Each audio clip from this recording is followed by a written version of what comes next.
Alhamdulillah nahmaduhu wa nasta'inuhu wa nastaghfiruh wa na'udzu billahi min syururi anfusina wa min sayyiati a'malina man yahdihillahu fala mudhillalah wa man yudlil fala hadiyalah. Ashhadu an la ilaha illallah wahdahu la syarikalah wa ashhadu anna Muhammadan abduhu wa rasuluh. Ya ayyuhalladzina amanu taqullaha haqqa tuqatih wa la tamutunna illa wa antum muslimun. Ya ayyuhan nasu taqu rabbakumul ladzi khalaqakum min nafsin wahidah wa khalaqa minha zawjaha wa batha minhuma rijalan katsiran wa nisaa'a wattaqullaha alladzi tasaaluna bihi wal arham innallaha kana 'alaikum raqibah. Ya ayyuhalladzina amanu taqullaha wa qulu qawlan sadida yuslih lakum a'malakum wa yaghfir lakum dhunubakum wa may yuti'illaha wa rasulahu faqad faza fawzan 'azima. Amma ba'd, fa inna asaqal hadits kitabullah wa khairal hadi hadi Muhammadin sallallahu alaihi wasallam wa syarrul umuri muhdatsatuha wa kullu muhdatsatin bid'ah wa kullu bid'atin dhalalah wa kullu dhalalatin finnar. Ma'asal muslimin, ikhwani fillah wa akhwati, bapak-bapak, ibu-ibu, saudara-saudariku rahimani wa rahimakumullah. Alhamdulillah, segala puji bagi Allah Subhanahu wa taala yang dengan limpahan nikmat, hidayah serta pertolongannya kita dipertemukan oleh Allah Subhanahu wa taala dalam majelis yang mulia ini, dalam majelis ilmu, di dalam salah satu taman surga Allah yang ada di dunia ini.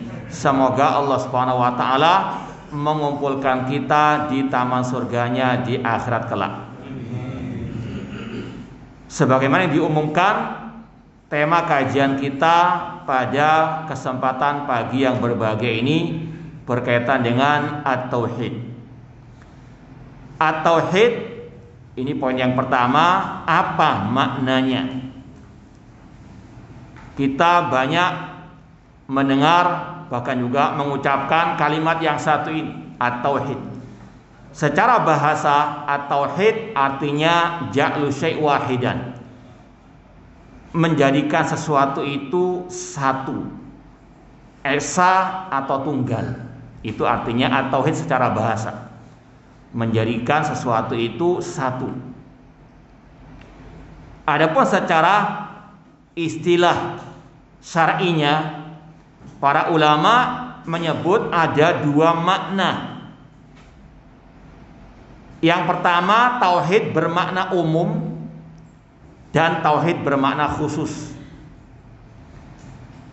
Tauhid bermakna umum artinya mengesahkan Allah dalam hal-hal yang merupakan kekhususan Allah. Mengesahkan Allah dalam hal-hal yang merupakan kekhususan Allah. Apa saja kekhususan Allah? Yaitu masalah rububiyah Allah,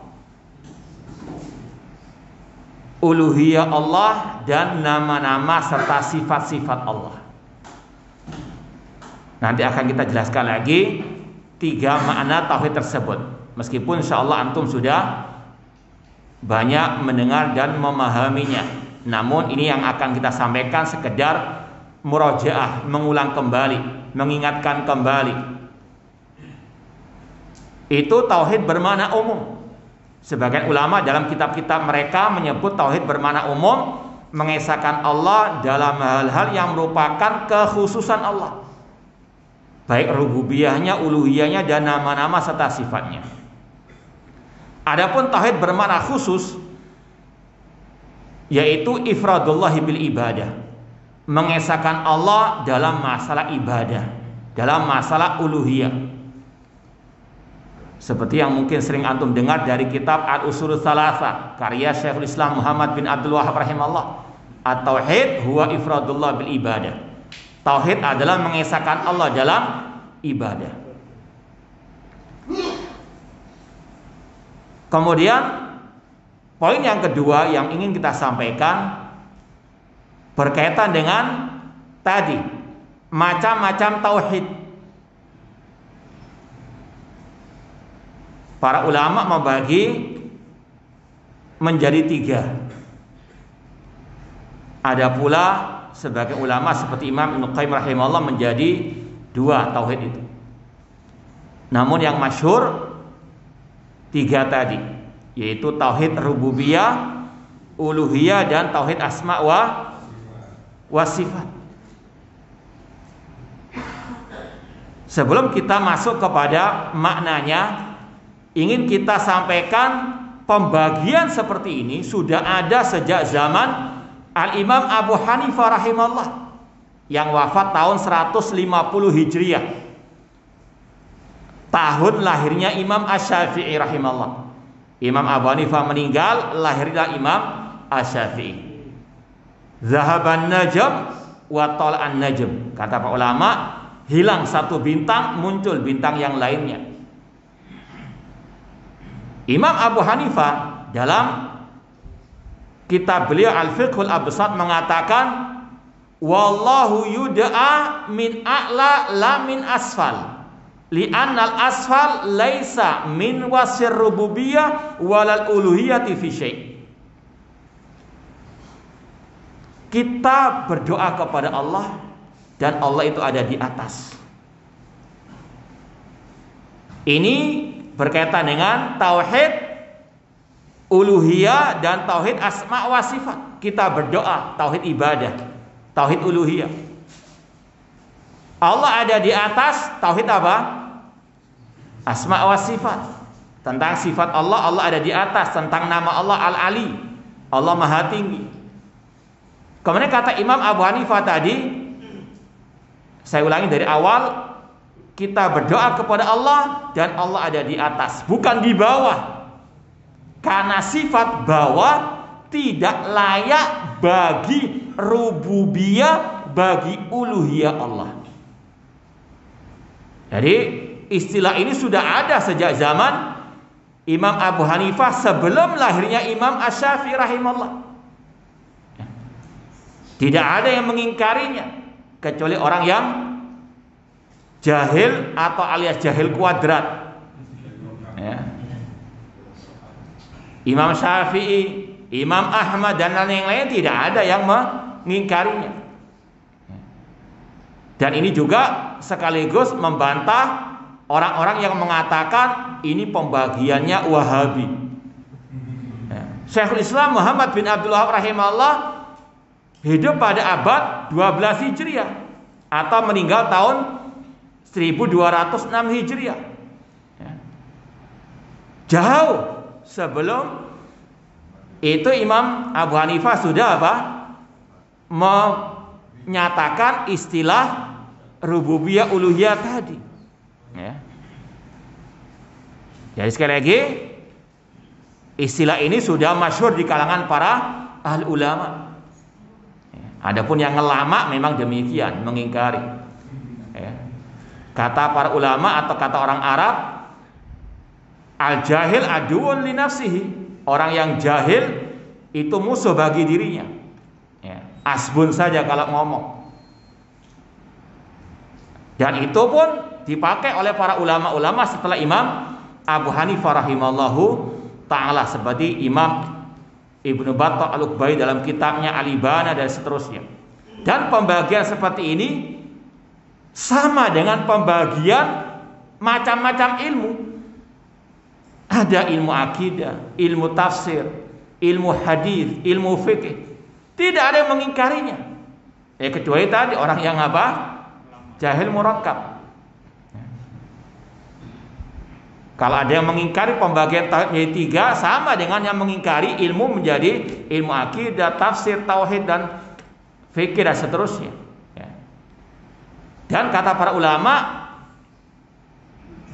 pembagian tadi itu berdasarkan istiqra minal Qur'ani wa sunnah, berdasarkan penelitian di dalam Al-Quran dan Sunnah Rasulullah SAW. Tidak ada pertentangan dengan ayat-ayat Al-Quran atau hadis-hadis Rasulullah SAW. Bahkan dalam surat Al-Fatihah sendiri, hafalkan Al-Fatihah? Nah, itu sudah Allah jelaskan 3 bentuk tauhid tadi.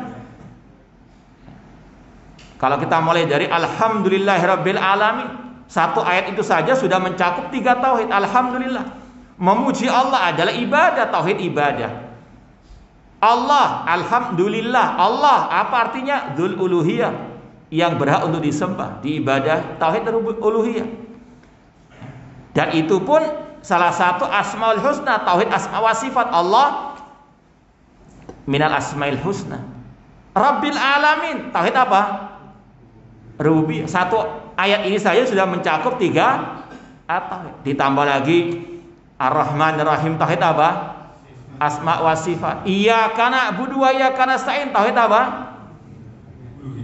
Uluhiyah. Dalam surah Al-Fatihah saja jelas 3 macam tauhid tadi. Sekali lagi, pembagian tauhid menjadi 3 ini berdasarkan istiqra, penelitian di dalam Al-Quran dan Sunnah Rasulullah SAW, dan itu sudah ada sejak zaman Imam Abu Hanifah rahimallahu ta'ala, dan itu sama dengan pembagian ilmu menjadi akidah, fikih, hadis, dan seterusnya. Kemudian apa arti tauhid rububiyah? Apa itu? Ya, mengesahkan Allah dalam perbuatan-perbuatannya. Apa perbuatan Allah? Menciptakan, mengatur, menguasai, memberikan rezeki, dan seterusnya. Tauhid rububiyah meyakini Allah satu-satunya sang pencipta alam semesta, yang menguasainya dan yang mengaturnya. Itu secara ringkasnya. Dan tauhid ini sudah diyakini oleh orang-orang musyrikin jahiliyah. Dalam banyak ayat Al-Quran Allah mengatakan, wala in sa'altahum man khalaqas samawati wal arda la yaquluna Allah. Jika engkau Nabi Muhammad bertanya kepada orang musyrikin jahiliyah, siapa yang menciptakan langit dan bumi? Serentak mereka menjawab Allah. Abu Jahal CS, mereka yakin Allah yang menciptakan alam semesta ini berdasarkan firman Allah, berdasarkan wahyu Allah Subhanahu wa taala. Qul man yarzuqukum minas sama'i wal ardi amma yamliku sam'a wal absar wa ma yukhrijul hayya minal mayyit wa yukhrijul mayyita minal hayy wa man yudabbirul amra fasayaquluna Allah. Katakan wahai Nabi Muhammad kepada orang musyrikin jahiliyah, tanya mereka, siapa yang memberikan rezeki kepada kalian dari langit maupun dari bumi? Siapakah yang mengeluarkan yang mati dari yang hidup kepada yang mati? Siapa yang mengatur alam semesta ini? Serta fasayaquluna Allah, kata mereka. Kaum musyrikin jahiliyah meyakini tauhid rububiyah. Tapi mengapa mereka masih dikatakan musyrikin? Karena mereka tidak mengesahkan Allah dalam uluhiyah. Apa uluhiyah atau tauhid uluhiyah? Mengesahkan Allah dalam apa? Al-ibadah. Makanya para ulama mengkhususkan definisi tauhid ifradullah bil ibadah. Kenapa? Karena ini intisari dakwah para nabi, para rasul, inti perselisihan antara para nabi dan kaum mereka dari orang-orang musyrikin. Kalau masalah rububiyah mereka sudah yakin, tapi mereka orang-orang musyrikin mengingkari tauhid uluhiyah dalam masalah peribadahan hanya kepada Allah semata. Makanya tidak benar mengartikan la ilaha illallah dengan tidak ada Tuhan selain Allah atau pencipta selain Allah. Karena kalau arti la ilaha illallah itu tidak ada Tuhan atau pencipta selain Allah, orang musyrikin jahiliyah otomatis masuk Islam. Karena mereka sudah yakin yang menciptakan alam semesta hanyalah Allah. Tapi karena itu bukan arti la ilaha illallah, tetap mereka diperangi oleh Rasulullah SAW. Arti la ilaha illallah, la ma'buda bihaqqin illallah. Tidak ada yang berhak disembah dengan benar kecuali Allah. La ilaha illallah berkaitan dengan tauhid uluhiyah, bukan berkaitan dengan tauhid rububiyah. Namun banyak di antara kaum muslimin yang masih belum memahami akan hal ini. Padahal ini intisari dakwah para nabi, para rasul.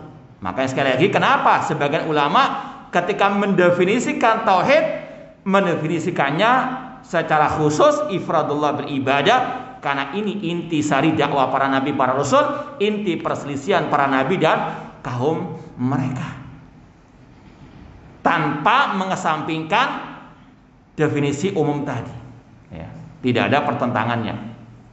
Cuma ditekankan kan ada nilai khususnya, nilai spesialnya tauhid uluhiyah, intisari dakwah para nabi, para rasul.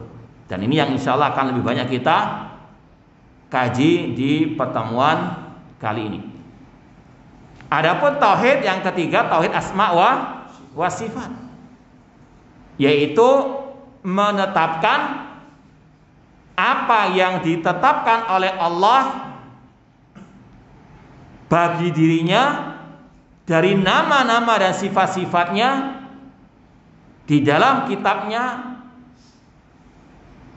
Saya ulangi lagi, menetapkan apa yang ditetapkan oleh Allah bagi dirinya dari nama-nama dan sifatnya di dalam kitabnya, atau yang ditetapkan oleh Rasulnya Sallallahu Alaihi Wasallam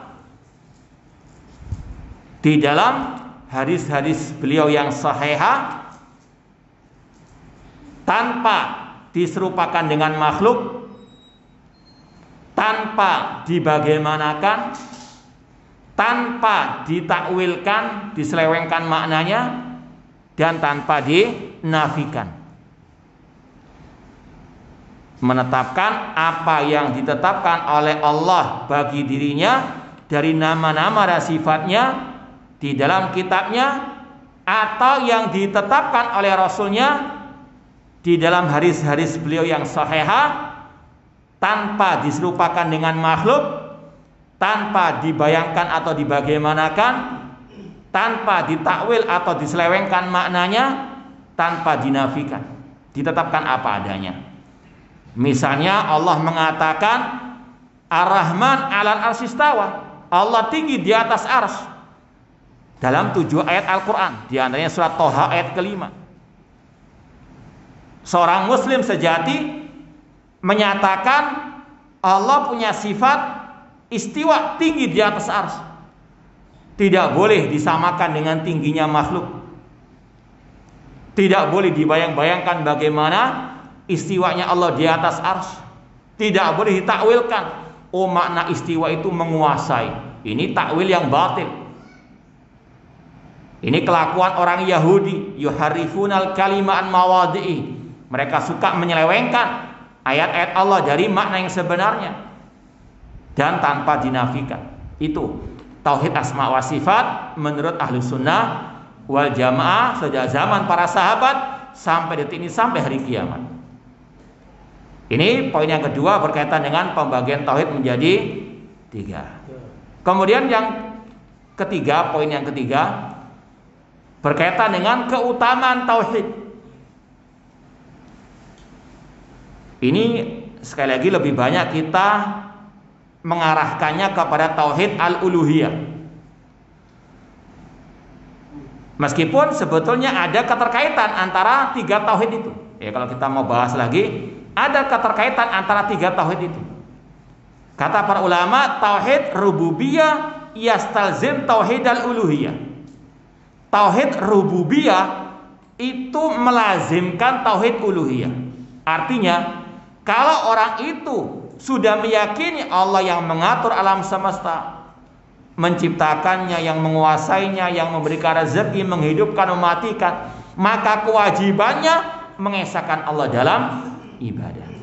Jadi tauhid rububiyah itu sebetulnya jembatan menuju kepada tauhid al-uluhiyah. Makanya orang itu belum sampai kepada tauhid kalau hanya sekedar tauhid apa? Rububiyah. Dia harus melewatinya menuju kepada tauhid al-uluhiyah. Makanya kalau kita perhatikan ayat-ayat Al-Quran, ketika Allah berbicara tentang tauhid rububiyah, itu ujung-ujungnya pada tauhid uluhiyah. Contoh, dalam surat Maryam, kalau tidak salah ayat 65, Allah mengatakan Rabbus samawati wal ardi wa ma bainahuma fa'budhu wastabir li ibadati hal ta'lamu lahu samia. Allah Rabb langit dan bumi. Tauhid apa? Rububiyah, mengesahkan Allah dalam penciptaan. Allah Rabb langit dan bumi dan apa yang di antara keduanya. Apa selanjutnya? Apa sampai di sini saja? Tidak. Allah katakan fa'budhu, maka ibadahlah ya Allah. Jadi tauhid rububiyah jembatan menuju tauhid uluhiyah. Dan masih banyak ayat-ayat yang lainnya.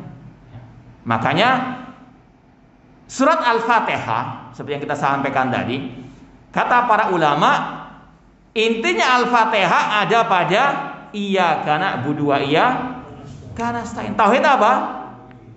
Al-uluhiyah. Jadi itu keterkaitannya.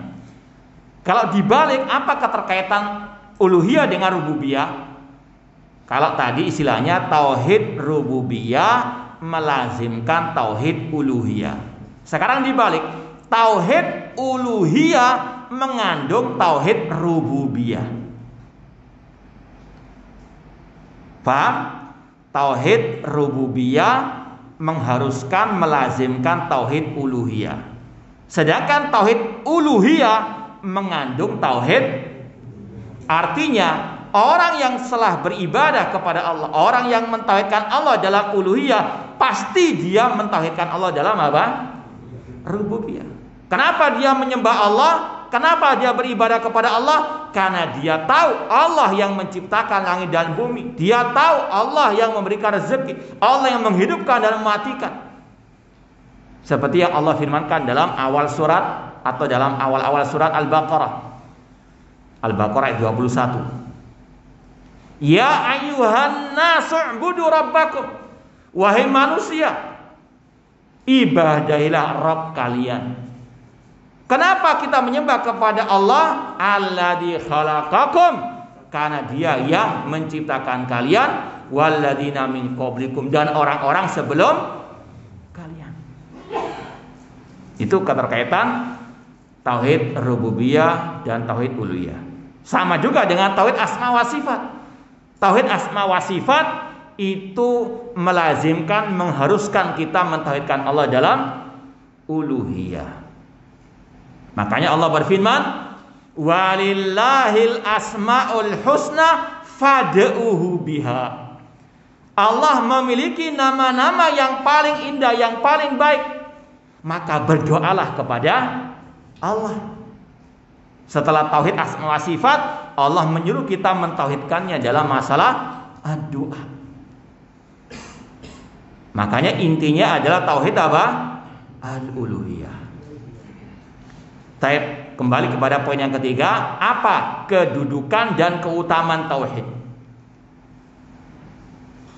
Yang pertama, tauhid merupakan rukun iman yang pertama dan rukun Islam yang pertama.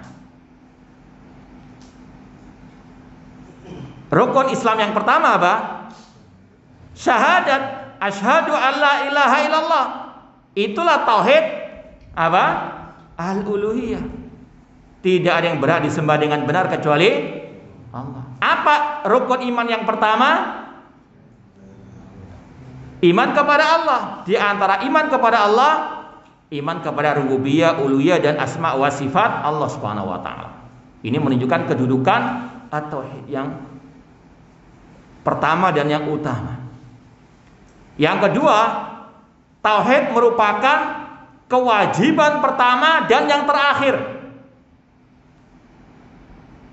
Orang mau masuk Islam, apa yang pertama kali diwajibkan? Mengucapkan la ilaha illallah, syahadat, atau mengucapkan dua kalimat syahadat, di antaranya asyhadu alla ilaha illallah, tauhid al-uluhiyah. Apa kewajiban manusia yang terakhir? Mengucapkan la ilaha. Rasul bersabda, lakinu mautakum la ilaha illallah. Diktelah, talkinkanlah orang yang mau meninggal dunia dengan ucapan la ilaha. Bukan dengan disuruh baca surat Al-Baqarah, bukan. Ya. Namun disuruh membaca apa? La ilaha illallah. Dikte. Ya, orang yang mau sakatul maut, yang mau meninggal dunia, dikte. Katakanlah la ilaha illallah, la ilaha illallah. Bisa atau tidak dia mengucapkan, menirukan, yang penting tugas kita, kata Rasul, lakinu mautakum la ilaha illallah. Semoga Allah Subhanahu wa taala menghidupkan kita dan mengakhiri hidup kita dengan kalimat tauhid la ilaha illallah.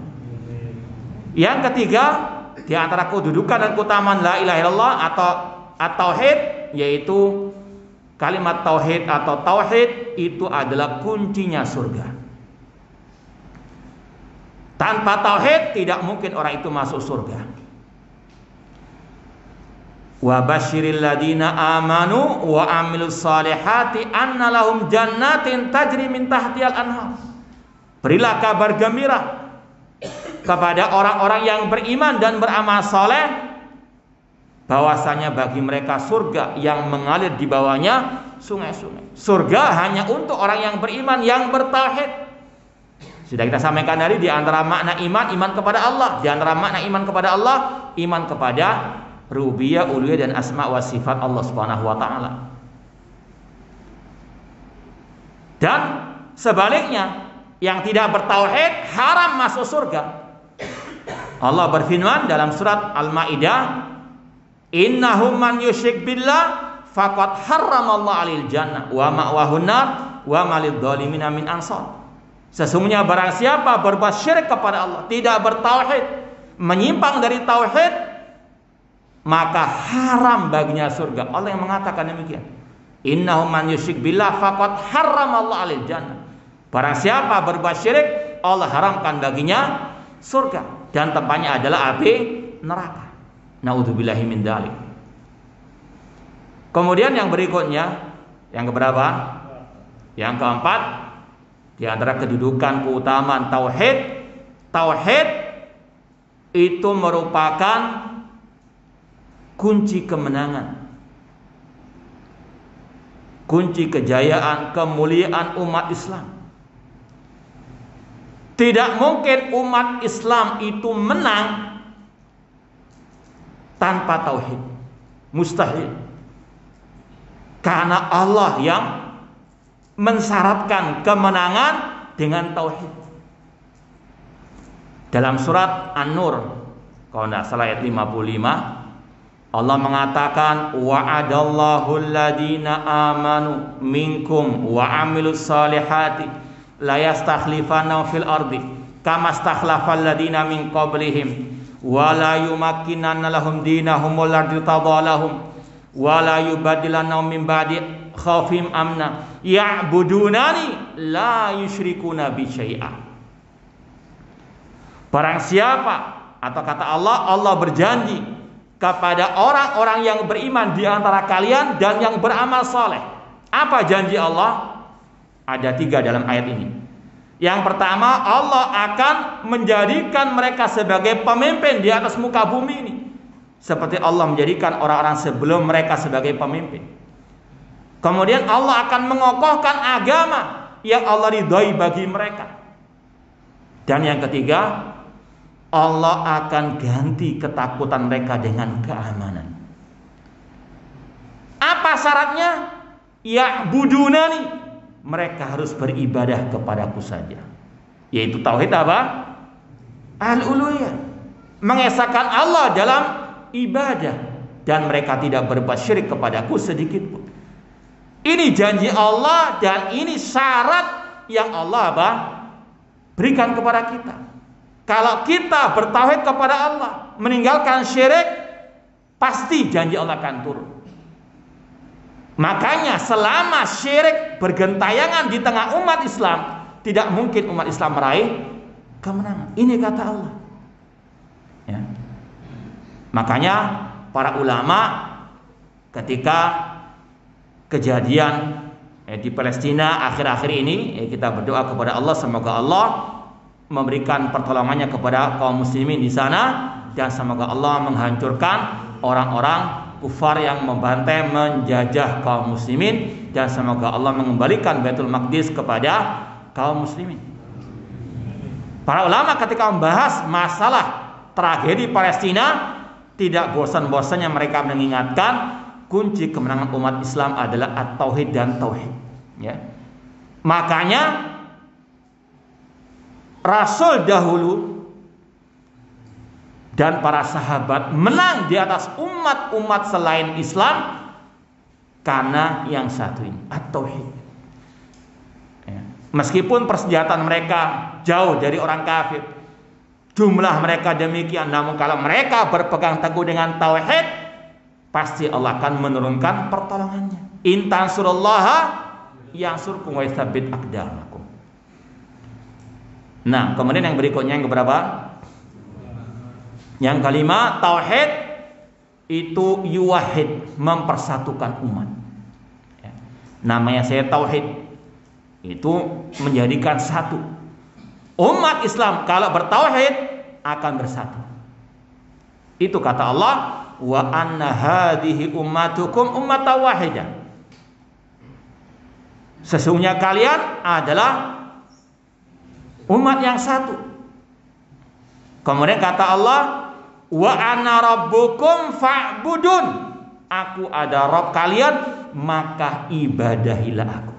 Ini kunci persatuan umat.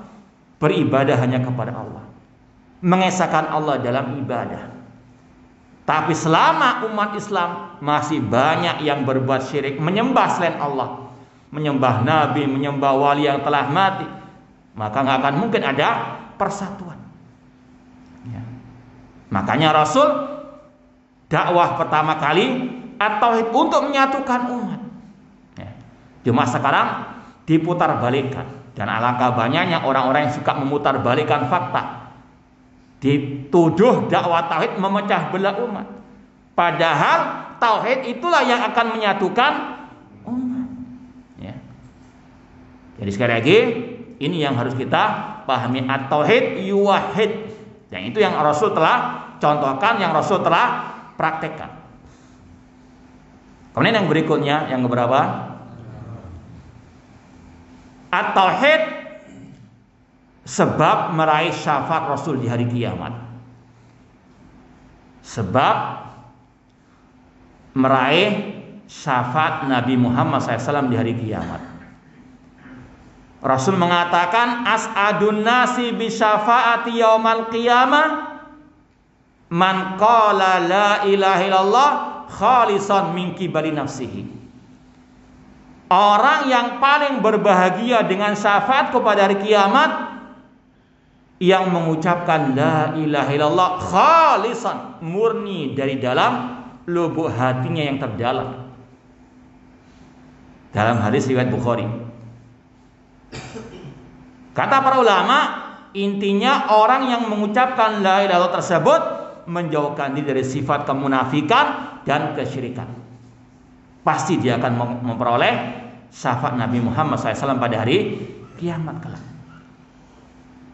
Makanya orang yang misalnya berdoa ketika masih hidup di dunia, ya Rasulullah berikan aku syafaat, justru ini yang gak akan mungkin menggapai syafaat Rasul. Karena dia minta syafaat kepada Rasul, bukan minta kepada Allah. Ini namanya syirik kepada Allah. Karena Allah mengatakan qul lillahi syafa'atu jami'ah. Syafaat itu semuanya milik Allah, mintanya kepada Allah, bukan mintanya kepada Nabi Muhammad SAW. Maka banyak orang yang salah jalan, ingin menggapai syafaat Rasul, namun justru malah apa? Berbuat syirik, malah haram baginya syafaat Rasul SAW. Seperti banyak orang yang ingin berjuang membela Islam, namun ketika salah jalannya banyak apa? Malah mencoreng nama Islam. Maka hati-hati. Ya. Yang berikutnya, di antara kedudukan dan keutamaan tauhid seperti yang kita sampaikan tadi, intisari dan prioritas dakwah para nabi, para rasul. Prioritas dan juga intisari dakwah para nabi, para rasul. Allah berfirman dalam surat An-Nahl ayat 36, "Walaqad ba'atsna fi kulli ummati rasulan an i'budullaha wajtanibut taghut." Sungguh kami telah mengutus kepada setiap umat seorang rasul. Apa dakwah mereka? An i'budullah, sembahlah Allah saja. Wajtanibut taghut, tinggalkanlah atau sesembahan selain Allah. Ini mulai zaman Nabi Nuh, ketika awal munculnya kesyirikan, dakwahnya tauhid dan tauhid. Dalam surat Al-A'raf Allah mengkisahkan dakwahnya Nabi Nuh alaihissalam. Laqad arsalna Nuhan ila qaumihi faqala ya qaumi ibudullah ma lakum min ilahin ghairu. Sungguh kami telah mengutus Nabi Nuh kepada kaumnya. Apa dakwah beliau? Intisari dakwah beliau, prioritas dakwah beliau, ya qaumi ibudullah, wahai kaumku, ibadahilah Allah. Malakum min ilahin ghair. Sekali-kali kalian tidak memiliki sembahan kecuali Allah Subhanahu wa taala. Kalian tidak memiliki sembahan yang hak kecuali Allah. 900 tahun lebih beliau dakwahnya apa? Tauhid dan tauhid. Karena memang di zaman beliau itulah awal munculnya kesyirikan. Kata para ulama, awal pertama kali manusia di dunia ini dalam keadaan bertauhid, tidak ada kesyirikan. Sebagaimana kata Allah dalam surat Al-Baqarah kalau nggak salah 213, "Kana nasu ummatan wahidah." Dulu manusia umat yang satu. Kata para ulama yaitu alat tauhid. Dalam tafsir Ibnu Katsir dikatakan kanu ala millati Adam alaihissalam. Mereka di atas ajarannya Nabi Adam, di atas tauhid. Hatta abadul asnam, sampai mereka menyembah berhala. Apa berhala kaum Nabi Nuh? Wa qalu la tadarunna alihatakum wa la tadarunna waddan wa la suwa'an wa la yaghutsa wa ya'uqa wa nasra. Mereka berkata kepada yang lainnya, jangan kalian meninggalkan sesembahan kalian. Jangan kalian meninggalkan Wad, Suwa, Yaghuts, Ya'uq dan Nasra. Kata Abdullah bin Abbas radhiyallahu anhuma, hadhihi asma'u rijalin salihina min qaumin Nuh. Ini adalah nama 5 orang-orang saleh di zaman Nabi Nuh. Jadi ini awal kali munculnya kesyirikan. Mengkeramatkan, mengkultuskan, menuhankan, menyembah 5 wali, 5 orang saleh. Sekali lagi, tauhid itu asal muasalnya manusia. Namun muncul kesyirikan di zaman kaum Nabi Nuh dengan mengkeramatkan, menuhankan, menyembah 5 orang yang saleh. Demikian seterusnya sampai zaman Nabi kita Muhammad SAW. Intisari dakwah para nabi para rasul at-tauhid. Bahkan kalau kita lihat dakwah Nabi Yusuf alaihissalam, meskipun beliau di penjara, dakwahnya pertama kali tauhid dan tauhid. Allah berfirman menceritakan dakwah Nabi Yusuf di penjara ketika beliau ditanya takwil mimpi oleh 2 teman yang di penjara. Sebelum beliau menjawab takwil mimpi itu, beliau dakwahi orang-orang itu dengan dakwah tauhid.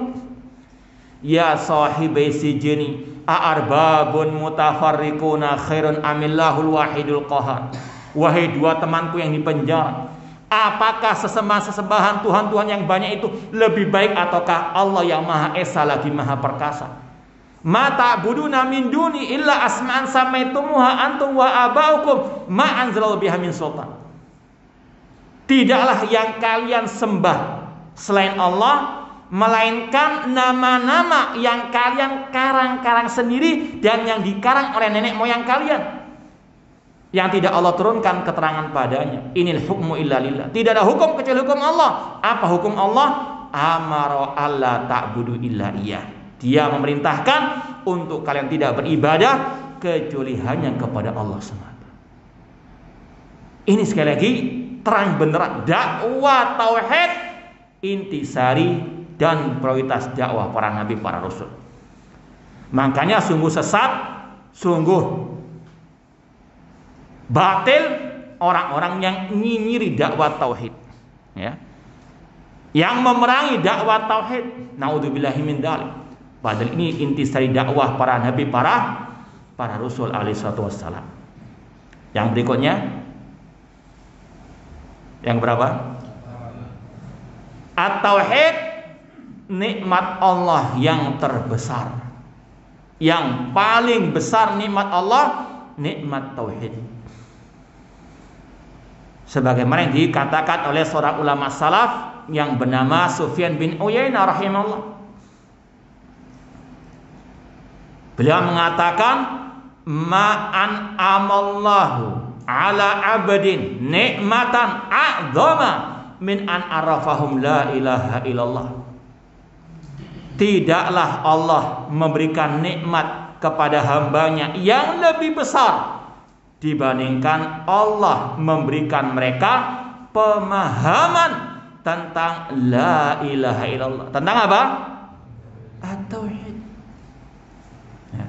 Makanya kalau antum misalnya nggak punya pulsa, nggak punya fulus, jangan apa?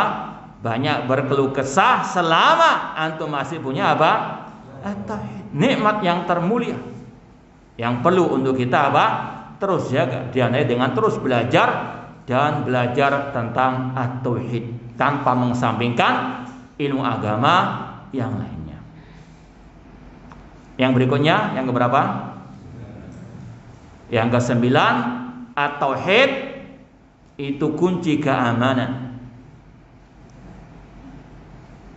di dunia wal akhirah. Allah berfirman dalam surat Al-Fil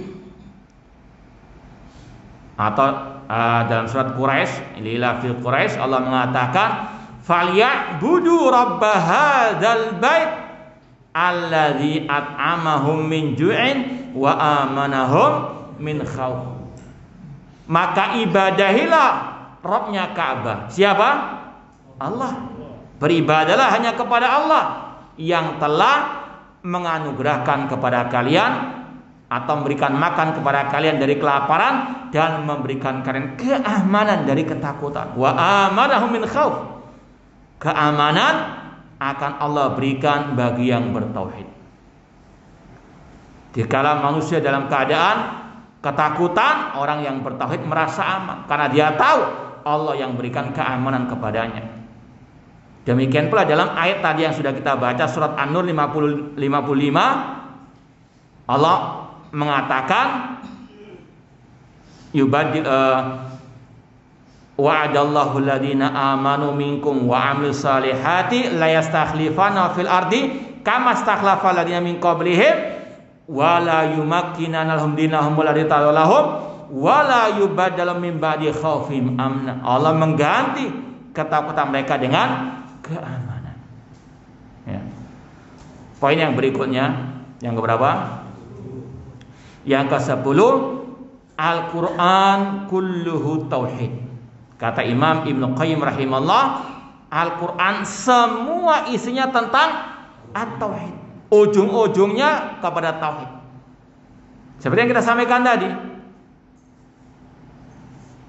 Al-Quran itu intisarinya ada pada surat apa? Al-Fatihah. Makanya Al-Fatihah dinamakan Ummul Kitab, induknya Al-Quran. Dan intisari Al-Fatihah ada pada Iyyaka na'budu wa iyyaka nasta'in. Ya. Kalau ada yang orang bertanya, katanya Al-Quran semuanya tauhid, tapi kan ada hukum masalah sholat, puasa, zakat dan sebagainya. Maka dijawab oleh para ulama, itu adalah muqtadayatut tauhid, kelaziman tauhid. Orang yang bertauhid, dia melaksanakan ibadah kepada Allah, salat, puasa dan zakat, dan itu pun harus ditujukan kepada Qul inna salati wa nusuki wa mahyaya wa mamati lillahi rabbil alamin. Dan tidak sah ibadah tanpa tauhid. Ya, tidak sah ibadah tanpa tauhid, sebagaimana tidak sah salat tanpa taharah, tanpa wudu. Cukup sampai sini atau lanjut? Nggak terima ini. Baik. Jadi Al-Quran semuanya tentang tauhid. Hukum-hukum syariat yang ada dalam Al-Quran itu berkaitan dengan kelaziman tauhid. Kalau ada yang bertanya bagaimana dengan adanya kisah-kisah dalam Al-Quran, katanya Al-Quran semuanya tauhid, tapi kan Al-Quran ada tentang cerita-cerita, kisah-kisah. Maka dijawab oleh para ulama, itulah kisah para pembela tauhid dan kisah orang-orang yang menyimpang atau yang memusuhi tauhid. Kan ada kisah tentang cerita masalah penghuni neraka, penghuni surga. Jawabannya itulah kisah orang-orang yang bertauhid dan kisah orang-orang yang menyimpang dari tauhid. Semuanya kembali kepada apa? Sungguh benar Imam Ibnu Qayyim rahimahullah yang mengatakan Al-Quran kulluhu at-tauhid. Dan perintah pertama dalam Al-Quran tentang tauhid. Kalau antum perhatikan surat pertama dalam Al-Quran tidak ada di situ perintah seperti aqimus shalah wa atuz zakat, tidak ada. Pindah kepada surat yang kedua Al-Baqarah. Di awal-awal surat tidak ada perintah aqimus shalah wa atuz zakat, tidak ada. Perintah pertama kali tadi yang kita baca surat Al-Baqarah 21, ya ayyuhan nas'budu rabbakum.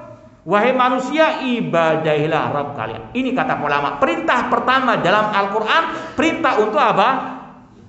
Bertauhid. Ini yang menunjukkan kedudukan dan keutamaan at-tauhid. Dan masih banyak lagi yang lainnya. Insya Allah cukup 10 tadi. 10 kan ya? Ya. Kemudian yang terakhir, ma'asal muslimin rahimani wa rahimakumullah, pembahasan tentang lawan dari at-tauhid, yaitu asyirku billah. Karena dalam Al-Quran atau istilahnya metode Al-Quran tidak cukup hanya menjelaskan tentang tauhid. Seperti yang Allah firmankan dalam surat An-Nisa ayat 36. Allah berfirman, wa'budullah wa la tusyriku bihi syai'an. Beribadalah kepada Allah, jangan berbuat syirik. Allah tidak mencukupkan hanya perintah untuk bertauhid, namun juga melarang dari apa? Kesyirikan. Apa arti syirik? Karena ini lawannya tauhid, maka ada kaitan dengan pembahasan tadi. Makna tauhid dari dua, umum dan khusus. Demikian pula syirik. Syirik bermakna umum, menyekutukan Allah dalam hal-hal yang merupakan kekhususan Allah, baik rububiyah, uluhiyah dan asma wa sifat. Langsung saja kita contohkan syirik dalam rububiyah, meyakini adanya pencipta selain Allah, meyakini adanya pemberi rezeki selain Allah Subhanahu wa taala, meyakini ada yang bisa mendatangkan manfaat dan madarat selain Allah Subhanahu wa taala. Ya, ada yang meyakini Nyi Roro Kidul itu bisa apa? Mendatangkan bencana. Ya, naudzubillah min dzalik. Ini syirik kepada Allah Subhanahu wa taala. Yang mengatur alam semesta ini Allah, bukan Nyi Roro Kidul. Ya. Ada yang meyakini wali fulan itu yang mengatur sebagian dari alam semesta. Naudzubillah min dzalik. Ini syirik kepada Allah Subhanahu wa taala. Ini syirik yang lebih parah dibandingkan syiriknya kaum musyrikin jahiliyah. Kaum musyrikin jahiliyah tidak ada yang meyakini yang menguasai alam semesta, mengatur alam semesta selain Allah Subhanahu wa taala, seperti yang kita sampaikan ayatnya tadi. Kemudian contoh tauhid uluhiyah sangat banyak. Minta-minta kepada wali yang telah mati. Kena PHK karena pandemi, datang ke kuburan keramat, minta kepada apa? Wali yang telah mati. Padahal wali yang telah mati sudah nggak punya apa? Pekerjaan. Kok minta tolong kepadanya, tidak bisa apa? Melakukan apapun dalam urusan dunia. Bahkan orang yang mati siapapun dia, Kalau sudah mati orang itu, apa dia bisa menyemayamkan dirinya sendiri? Dia dipikul oleh yang masih hidup. Kok orang yang masih hidup minta tolong kepada yang sudah apa? Mana? Al-ukul.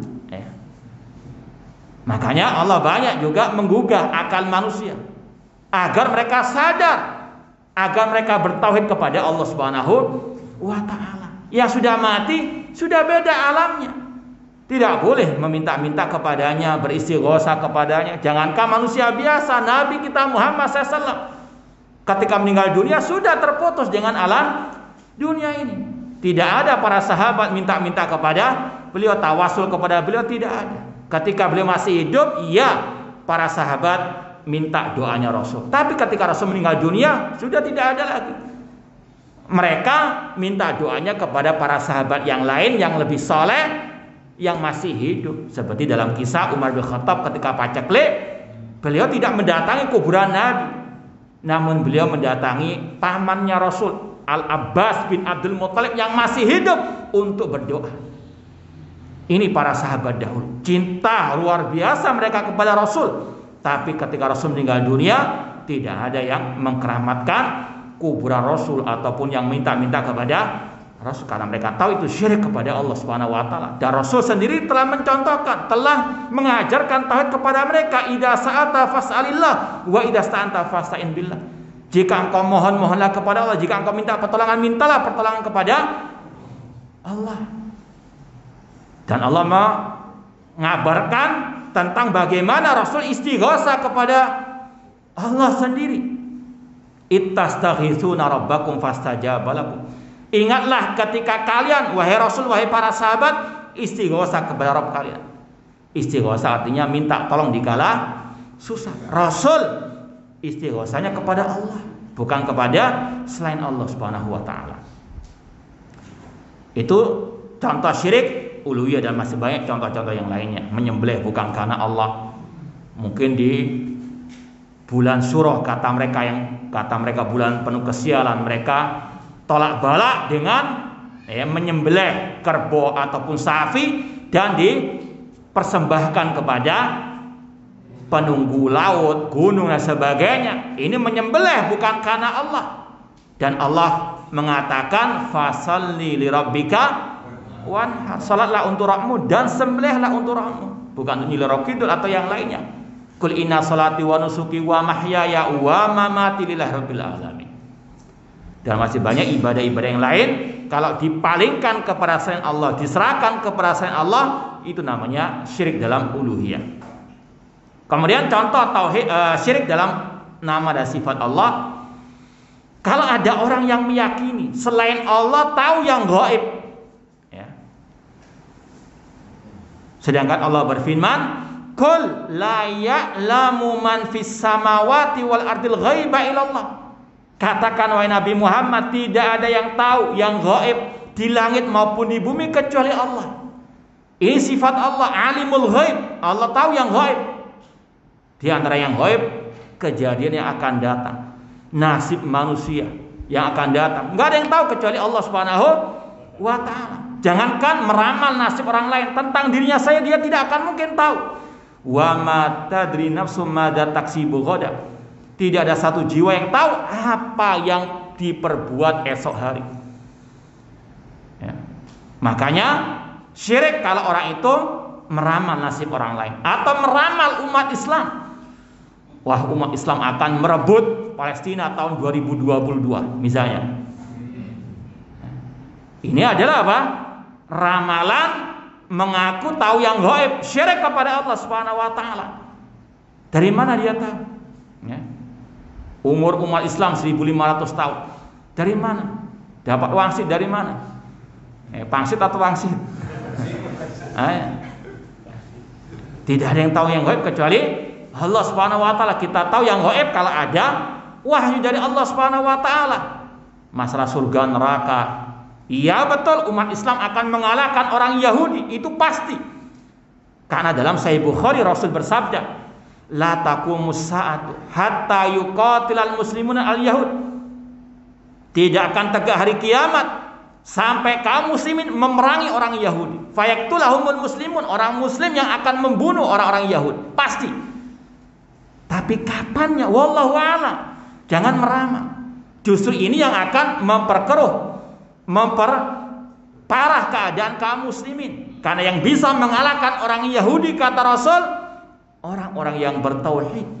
Dalam melanjutan hadis tadi, fayahtabi al-yahudi min waril hajar wasyajar. Orang Yahudi akan bersembunyi di balik bebatuan dan pepohonan. Fayakulul hajar wasyajar. Pepohonan bebatuan akan berkata, ya Muslim, ya Abdullah. Dan pohon bebatuan akan berkata, wahai Muslim. Siapa Muslim di sini? Yaitu al-mustaslim lillahi bitauhid, yang mentauhidkan Allah, yang tidak berbuat syirik kepada Allah. Ini yang akan mengalahkan orang al-Yahud. Ya Abdullah, wahai Abdullah, yang menyembah Allah. Ini yang akan apa? Mengalahkan orang Yahudi. Seperti dalam janji Allah tadi, yang bisa atau sebab meraih kemenangan umat at-tauhid, meninggalkan syirik. Tapi kapannya? Rasul nggak menjelaskan. Jangan meramal-ramal. Ya, naudzubillahi min dzalik. Itu namanya apa? Menghalangi umat meraih kemenangan. Syirik penghalang umat meraih kemenangannya, kejayaannya. Dan masih banyak lagi contoh-contoh syirik dalam asma wa sifat. Kemudian kalau tadi keutamaan kedudukan tauhid, maka lawannya bahaya syirik. Apa saja bahaya syirik? Yang pertama, ini kita ringkas saja karena waktunya sudah sempit. Yang pertama, syirik menghalangi orang masuk surga.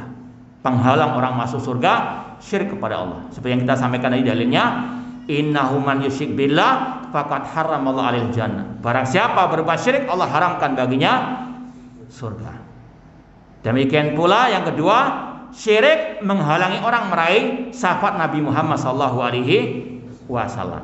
Dalilnya tadi sabda Rasul, as'adun nasi bi syafaat yaumil qiyamah man qala lillahi khalisan min qibali nafsihi. Yang ketiga, syirik tidak akan Allah ampuni kalau orang itu tidak bertobat sebelum mati. Innahu man yusyrik billah faqad harramallahu 'alal jannah atafan innallaha la yaghfiru an yushraka bihi wa yaghfiru ma duna dzalika liman yasha. Allah tidak akan mengampuni dosa syirik, namun Allah masih mengampuni dosa selain syirik bagi yang Dia kehendaki. Orang itu misalnya korupsi, itu dosa dan maksiat. Tapi kalau orang itu mati dalam keadaan masih punya tauhid, ada harapan diampuni. Ini janji Allah. Bukan kita meremehkan masalah korupsi, masalah dosa-dosa, minum khamar, mencuri, merampok, membunuh, tapi itu masih di bawah dosa syirik. Itu yang Allah katakan tadi. Tapi kalau orang itu mati membawa dosa syirik, belum bertobat, tidak ada ampun. Innallaha la yaghfiru an yushraka bih. Kemudian bahaya syirik yang berikutnya, batal semua amal ibadahnya, gugur semua amal ibadahnya, nggak ada nilainya sama sekali. Allah mengatakan walau asyraku la habita anhum ma kanu ya'mal. Seandainya mereka berbuat syirik, gugur semua amal ibadah mereka. Salatnya, puasanya, zakatnya, hajinya, umrohnya setiap bulan misalnya, atau bahkan setiap hari misalnya, nggak ada nilainya. Allah yang mengancam demikian. Bahkan Rasul diancam oleh Allah Ta'ala, lain asyrakta layahbatanna amaluka. Jika engkau Nabi Muhammad berbuat syirik, akan gugur semua amal ibadahmu. Seperti yang kita katakan tadi, ibadah tanpa tauhid seperti salat tanpa wudu, tidak sah, batal semuanya. Bahaya syirik berikutnya, akan mendapatkan laknat dari Allah Subhanahu wa taala. Sebagaimana dalam hadis dalam Sahih Muslim, Rasul mengatakan la'anallah man dzabaha li ghairillah. Allah melaknat orang yang menyembelih bukan karena Allah. Yang berbuat syirik akan mendapatkan laknat dari Allah Subhanahu wa taala. Naudzubillahi min dzalik. Kemudian syirik atau orang musyrik, kata Allah, sejelek-jelek makhluk di atas muka bumi ini. Innal ladzina kafaru min ahlil kitabi wal musyrikina fi nari jahannama khalidina fiha ulaika hum syarrul bariyah. Sesungguhnya orang kafir dari ahli kitab dan orang-orang musyrikin, mereka kekal dalam api neraka selama-lamanya. Mereka lah sejelek-jelek makhluk di atas muka bumi ini. Na'udzubillahi min dzalik. Kemudian juga tentunya bahaya syirik, lawannya keutamaan tauhid tadi. Itu penghalang meraih kemenangan, ya. Akan menghalangi manusia mendapatkan keamanan di dunia wal akhirah. Allah mengatakan dalam surat Al-An'am misalnya ayat 82, alladzina amanu wa lam yalbisu imanahum bidzulmin ulaika lahumul amnu wa hum muhtadun. Orang-orang yang beriman dan tidak mencampur adukkan iman mereka dengan kedzaliman, yaitu kesyirikan. Bagi mereka keamanan dan mereka mendapatkan petunjuk. Yang berbuat syirik, Allah jauhkan dari petunjuk, Allah jauhkan dari al-aman. Semoga Allah Subhanahu wa taala menganugerahkan kepada kita keamanan di dunia wal akhirah, dan semoga Allah menjauhkan kita dari kejahatan orang-orang yang jahat di dunia wal akhirah. Ya, ini yang mungkin kita bisa sampaikan pada kesempatan yang berbahagia ini. Kalau mungkin ada pertanyaan, tafadhalu.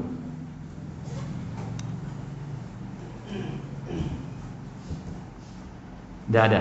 Ya, silakan, Pak. Terima kasih, Ustaz. Akhir-akhir ini sedang terhadap tauhid dan itu begitu sangat kelihatan di atas kan. Sehingga menurut saya masjid yang digunakan untuk beribadah non-muslim syirik. Bagaimana pendapat Ustaz dan bagaimana sikap kita sebagai orang muslim? Ya, sikap seorang muslim dalam segala hal kembali kepada ajaran Rasulullah sallallahu alaihi wasallam. Ya.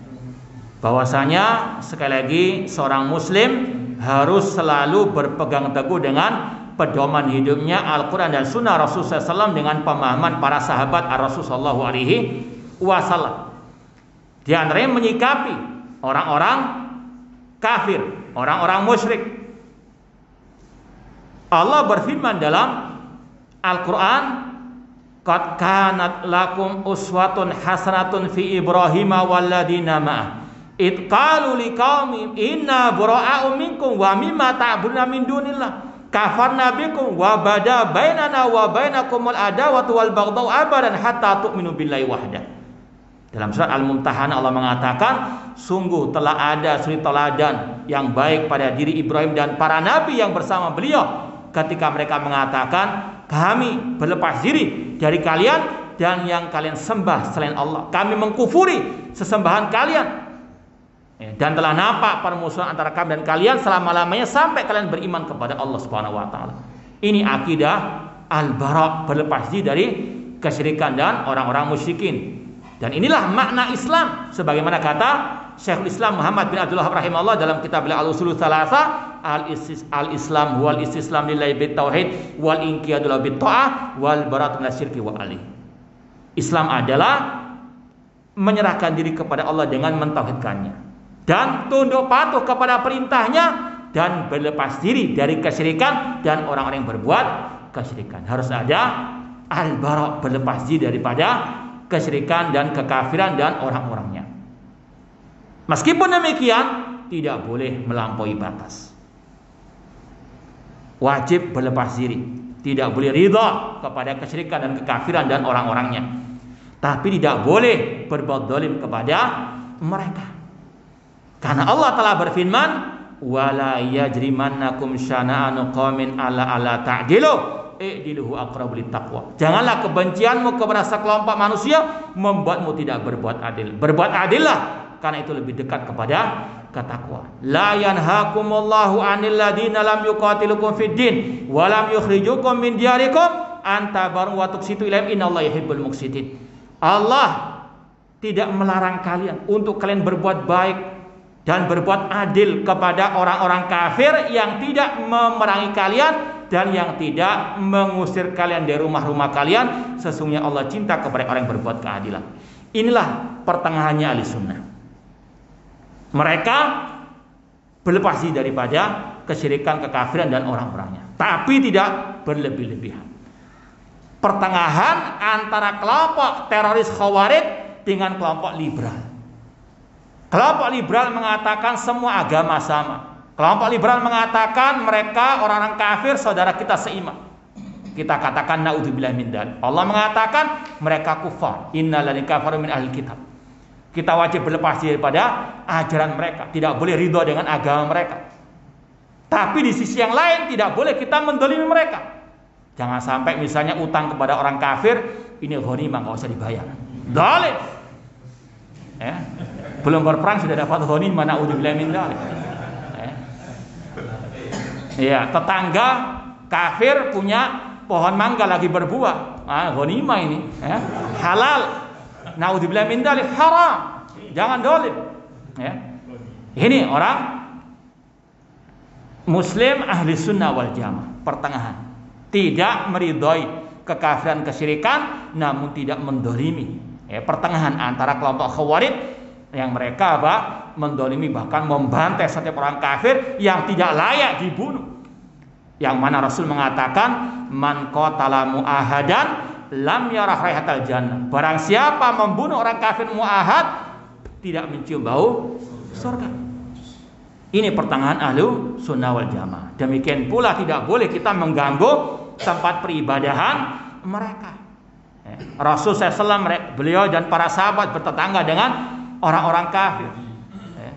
Bahkan dalam Islam ada hukum ahlu dhimmah. Kalau mereka beribadah di tempat ibadah mereka, tidak boleh diganggu. Ya sudah, tetap ada ya, bara berlepas daripada kesyirikan, kekafiran mereka, tapi tetap tidak boleh mengganggu mereka. Ya, sekali lagi ahlus sunnah, kata Imam Al-Auza'i, naduru ma'sunnah haitsu darat. Kita berputar bersama dalil, bersama sunnah kemana dalil itu berputar. Wallahu ta'ala. Ada yang lain? Cukup? Katanya sudah ngantuk-ngantuk ya. Ya. Kurang lebihnya mohon maaf. Wa jazakumullahu khairan katsira. Aqulu qouli hadza wa akhiru da'wana anil hamdulillahirabbil alamin. Wassalamualaikum warahmatullahi wabarakatuh.